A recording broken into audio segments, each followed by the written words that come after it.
دوستو، ایک مرتبہ درود شریف پڑھیے صلی اللہ علیہ وسلم۔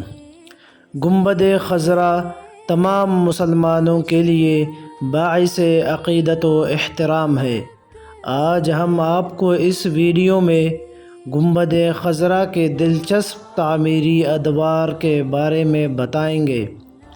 روضہ انور پر سب سے پہلا گنبد مملوک سلطان سیف الدین قلاؤن نے 678 ہجری بمطابق 1269 عیسوی میں تعمیر کروایا اور اس پر زرد رنگ کیا گیا۔ اصل ساخت میں لکڑی استعمال کی گئی تھی۔ ہر نئے حکمراں کی طرف سے بحالی کے کاموں کے وقت اسے سفید اور نیلا رنگ کیا جاتا رہا۔ 1481 عیسوی میں مسجد میں شدید آگ لگنے کے نتیجے میں گنبد بھی جل گیا۔ 888 ہجری 1483 عیسوی میں گنبد کی دوبارہ تعمیر کا کام مملوک سلطان قائتبائی نے شروع کیا۔ اس مرتبہ ایسے حادثات سے بچاؤ کے لیے لکڑی کے بجائے کالے پتھر سے نیا گنبد بنایا گیا اور اس پر سفید رنگ کروایا گیا۔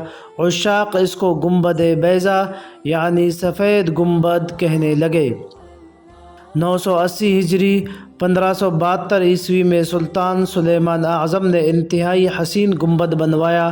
گنبد کو سیسہ کی چادروں کے ساتھ مڑوایا اور اس کو رنگ برنگے پتھروں سے سجایا گیا۔